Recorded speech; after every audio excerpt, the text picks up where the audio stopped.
নমস্কার সকলকে। আজ সকাল সকাল স্নান সেরে আমরা তিনজনে চলে গেছিলাম আজ বাবার কাছে। এই আমরা চললাম। এটা হচ্ছে পড়াতিয়ার দুর্গা মন্দির প্রাঙ্গণ। এটা হচ্ছে দুর্গা মন্দির। এর পাশেই আছে আমাদের বজরংবলীর মন্দির। এটা হচ্ছে বজরংবলীর মন্দির। জয় শ্রীরাম। তারপরে আছে আমাদের কালী মন্দির। এবছর আমাদের শিব মন্দিরে কাজ চলছে বলে সমস্ত শিবলিঙ্গ আমাদের কালী মন্দিরে এখন আছে। তাই সবাই এখন কালী মন্দিরেই শিবের মাথায় জল ঢালছেন। এই হচ্ছে আমার গিন্নি।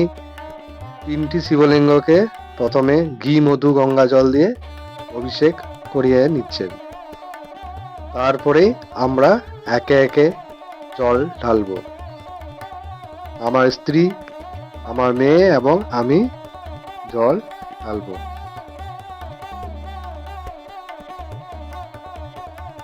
আমার গিন্নি বেলপাতা ফুল দিয়ে বাবাকে সাজিয়ে দিচ্ছে।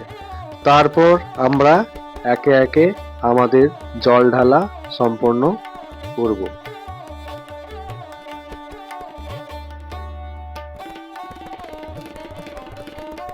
গিন্নির জল ঢালা পরেই আমার মেয়ে প্রস্তুত বাবার মাথায় জল ঢালার জন্য। মেয়ে দেখছে কিভাবে মা তার জল ঢালছে।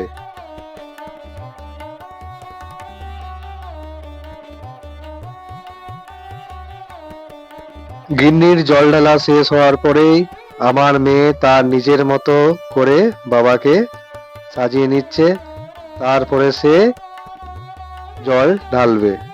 সে এবছর সে তার নিজের হাতেই বলেছে জল ঢালবে। তাই আজকে আমরা কেবলমাত্র পিছন থেকে গাইড করছি। মেয়ে নিজের পছন্দ মতো করছে। তারপরে সে জল ঢালবে।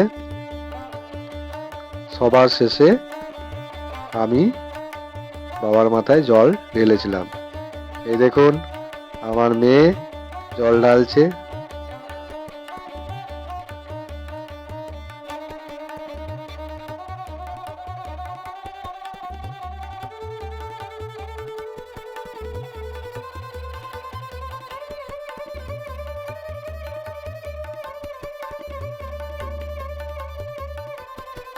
আমিও সকলের মঙ্গল কামনার্থে বাবাকে একটু সাজিয়ে বেলপত্র ফুল দিয়ে বাবাকে রেডি করে তারপর আমি জল ঢেলেছিলাম। চলুন সবারই মঙ্গলার্থে আমি জল ঢাললাম। আমার ভিডিওটি শেষ পর্যন্ত দেখুন।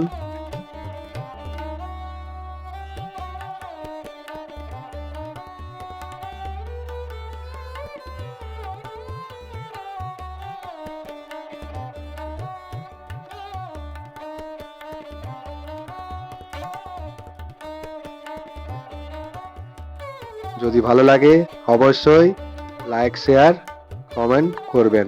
হর হর মহাদেব।